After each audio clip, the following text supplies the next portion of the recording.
Bun găsit! Sunt Monica Daniela Găitănaru, povestitor, psihoterapeut și formator în referențialul arhetipurilor personale. Pentru că se apropie noaptea magică a Sfântului Andrei, m-am gândit să-ți povestesc câte ceva despre datinile, obiceiurile, tradițiile și chiar farmecele care se practicau în popor cu ocazia acestei sărbători considerată extrem de puternică la nivelul panteonului mitologiei românești. Această noapte mai era supranumită și noaptea lupului sau noaptea strigoilor. Este un fel, dacă vreți, de corespondent, de echivalent local, tradițional românesc al Halloween-ului, dacă e să facem o astfel de analogie. Moment de cumpănă, de răscruce, de hotar,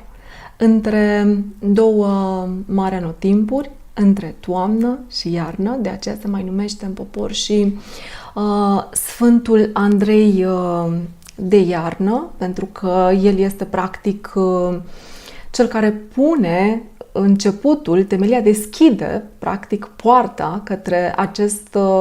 anotimp al întoarcerii către sine, al întoarcerii către interior. Este o vreme destul de întunecată pentru că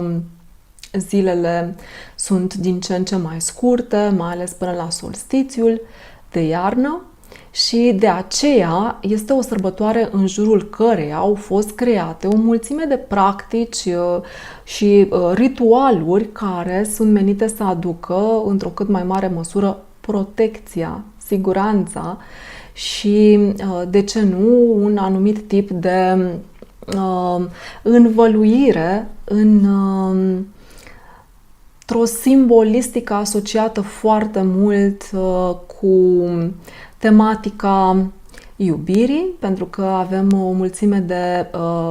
farmece de dragoste asociate nopții Sfântului Andrei. Totodată sunt diferite practici divinatorii legate de noroc, de prosperitate și protecția, care este cumva un fel de leitmotiv al acestei sărbători, despre care probabil că știți încă din copilărie, poate ați auzit bunicii povestind despre tradiția ungerii ferestrelor, ușilor, tocurilor, pragurilor din casă cu căței de usturoi, astfel încât să poate să țină departe spiritele și să protejeze întreaga locuință de orice formă de rău, de orice formă de întunecime care s-ar putea abate asupra ei și a celor care locuiesc în interior. Această practică este una dintre numeroasele tradiții care fac parte din întreaga panoplie de obiceiuri asociate acestei sărbători și împreună cu ea mai avem vestitul grâu, probabil că știți, este o tradiție originară, din câte știu, din zona Olteniei, aceea a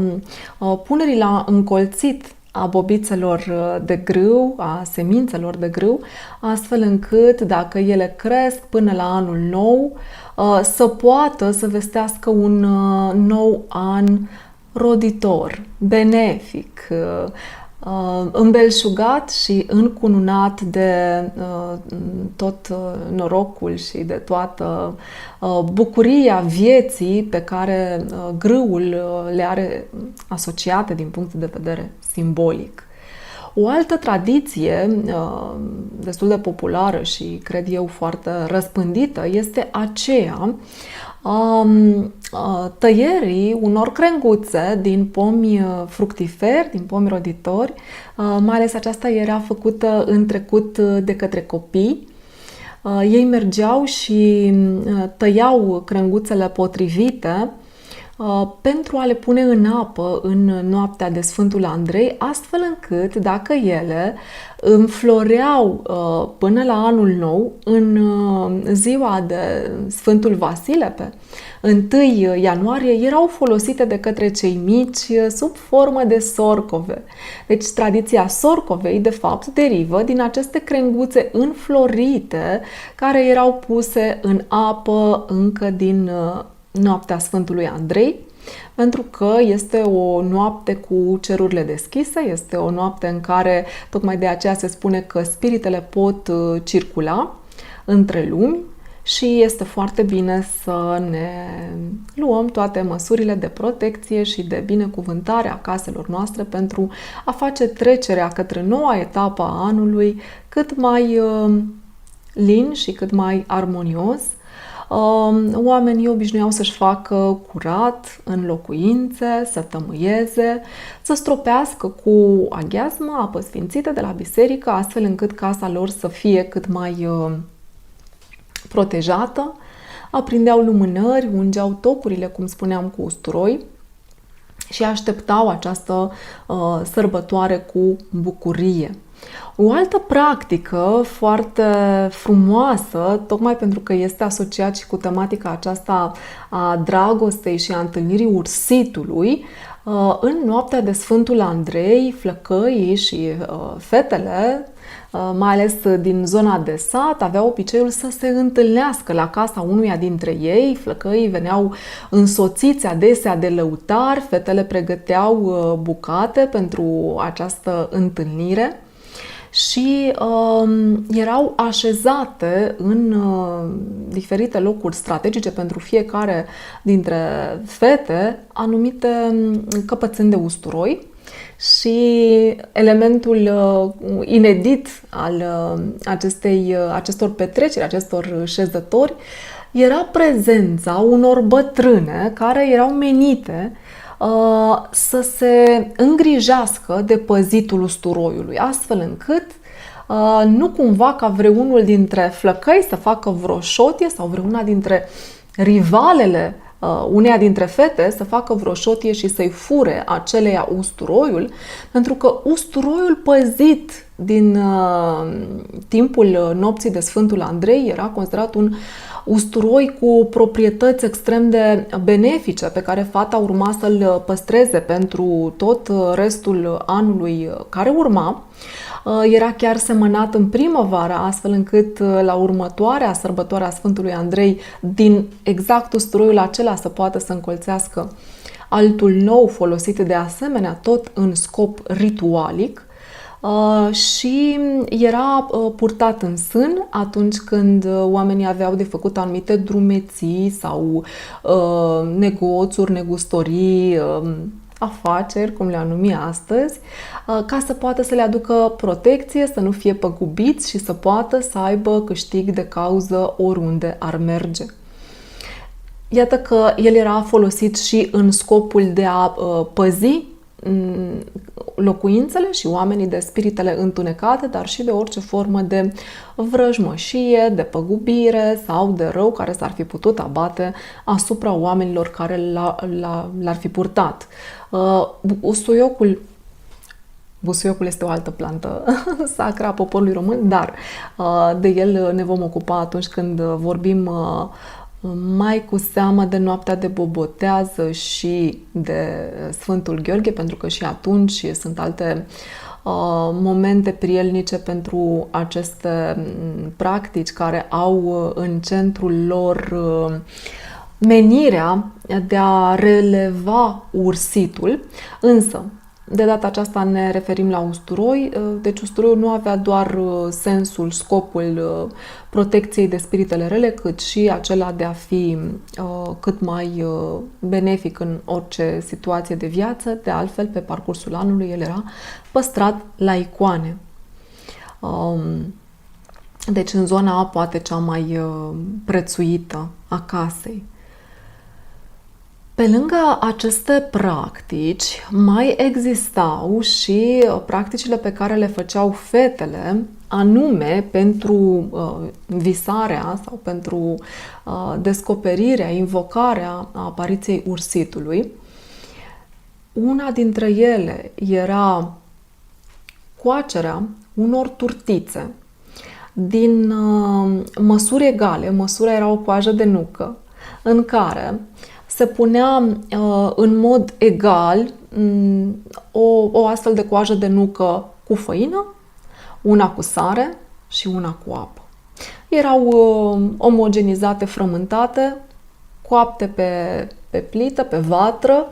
și mâncate seara înainte de culcare de către fecioara care vroia să își viseze ursitul în noaptea cu pricină. Iar cel pe care îl visa, pentru că vă dați seama, fiind proporția egală de făină și sare, turtița cu pricina era destul de sărată, ceea ce însemna că fetei urma să-i se facă foarte sete peste noapte. Iar ea nu bea apă, înainte de culcare, nu avea voie să bea apă, tocmai pentru că se credea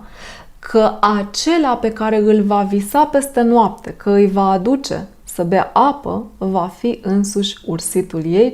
cel care îi este menit, hărăzit de la Dumnezeu. Și pe lângă această practică a turtiței de Sfântul Andrei, mai exista și practica mersului la fântână, în care fetele se adunau, mergeau mai multe în timpul nopții la fântâna din apropierea caselor lor, aprindeau o lumânare păstrată din noaptea de Paști, lumânarea cu care luaseseră lumina învierii de la biserică, o afundă cu ajutorul ciuturei sau lumânăricii până când se luminează bine suprafața apei din această fântână, moment în care fata zice: Sfinte Andrei, scoate-i chipul în fața apei, ca în vis să-l visez, ca aievea să-l văz. Probabil că vi se par destul de anacronice astfel de practici, însă dacă vă surâde o astfel de practică divinatorie de visare a ursitului, puteți probabil să improvizați și în propriile case, în propriile locuințe contemporane, poate cu ajutorul unui bol de apă, sau orice vă inspiră, un vas în care să puneți această apă. În anumite tradiții se punea acolo și o verighetă a unei femei deja cununate, căsătorite sau un bănuț de argint.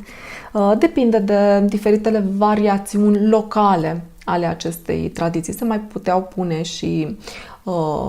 flori de busuioc sau frunze de busuioc uscat. Deci, această practică cu apa și cu fântâna era, de asemenea, una dintre cele mai cunoscute și folosite. Alte fete se spune că vrăjeau cu oglinzile. Fata, practic, se așeza pe un scaun, având înaintea ei o oglindă și în spate o alta. La dreapta și la stânga sa erau așezate 2 sau 4 lumânări, iar dacă fetei îi se arăta ceva în oglindă, acest lucru putea să aibă legătură cu viitorul ei, cu ursitul ei sau cu diferite situații de viață pe care urma să le traverseze în viitorul apropiat. În alte zone ale țării se făcea acest obicei în care fetele pregăteau bucate cât mai gustoase, așezau cina pentru seara de Sfântul Andrei și în aceste bucate se puneau părticele de usturoi păzit, poate chiar din anul anterior, Usturoiul păzit, spuneam, avea o funcție centrală în aceste datini asociate Sfântului Andrei. Și când fata se așeza la masă, spre miezul nopții, bătea în ușă, spunând: ursitul meu, care-i dat de Dumnezeu, vin de stă cu noi la masă. Era practic o invocare, o chemare a aceluia care îi era menit fetei cu pricina. Alte fete care doreau să se ipovnicească, să se iubească cu un anumit flăcău, acela pe care îl aveau deja ele în minte, deci nu așteptau neapărat să li se arate, să li se dezvăluie iubitul mult așteptat, ci poate aveau deja unul la care se gândeau și pentru care inima lor bătea mai tare. Ei bine, în această situație, înaintea serii de nopții de Sfântul Andrei, ele căutau o coardă de scripcă, instrument care se socotește, care are puterea minunată de a înmuia sau potoli inima omului, pe care și-o așezau în jurul gâtului, spunând de 3 ori: cum îi învârtită sârmușoara asta, așa să se învârtească inima lui Cutărel după mine. Deci asta era invocarea pe care fetele o făceau cu ajutorul corzii de scripcă sau poate fi folosită și una de chitară sau de orice instrument cu corzi, poate vioară, poate orice vă pică la îndemână. Prin Bucovina, în unele părți, fetele, ca să-și mențină și ca să poată să-și vadă ursitul, pun sub căpătâi, în noaptea de Sfântul Andrei, își puneau sub pernă 41 de fire de grâu, menindu-le în chipul următor: voi, 41 de fire de grâu, eu voi adormi și voi hodini, dar eu mă rog lui Dumnezeu să-mi trimită îngerul meu, să-mi arată pe ursitul meu ce mi-i dat de Dumnezeu. Și cu această credință, fetele se așezau la somn, așteptând visarea aceluia care le era lor ursit și menit să le fie iubit, soț. Multe dintre bunicile și străbunicile noastre, dacă ați avut curiozitatea să ascultați poveștile de familie ale oamenilor din trecut, ajungeau cu adevărat să își cunoască în acest chip ursitul, ceea ce de fiecare dată se adeverea, pentru că de fapt credința lor era una autentică, iar modul în care moșteniseră din generație în generație, din vremuri imemoriale, aceste datini, le făcea să le țină cu strictețe, cu sfințenie, iar ele lucrau cu adevărat pentru ele, ceea ce probabil că într-un chip tainic ar putea să lucreze și pentru noi dacă ne-am reconecta la aceste credințe vechi ale poporului nostru. Prin unele locuri se măsoară 9 ceșcuțe de apă, după care se toarnă toate într-o strachină ce este așezată sub icoană. Acolo se lasă strachina toată noaptea și a doua zi se măsoară din nou apa din strachină. De va fi mai multă decât s-a pus, măcar chiar și cu o picătură, acest fapt arată că respectivul om va avea noroc în anul ce urmează. Dacă va fi mai puțină, lucrul acesta nu este semnul cel mai benefic. Aceasta, de exemplu, era una dintre practicile de atragere, de chemare, de invocare a norocului în viața oamenilor. Din zona Mușcelului ne vine această tradiție legată de semănarea grâului în noaptea Sfântului Andrei, toți ai casei, și îndeosebi fetele mari și băieții seamănă grâu în câte o strachină sau glastră cu pământ. Aceluia al cărui grâu iese cel mai repede și cel mai des, se spune că îi va merge cel mai bine în anul ce vine, va fi cel mai sănătos, cel mai îmbelșugat, cel mai prosper și cel mai norocos. De aceea era și o atenție, o grijă deosebită acordată acelui grâu, să fie udat la timp, să fie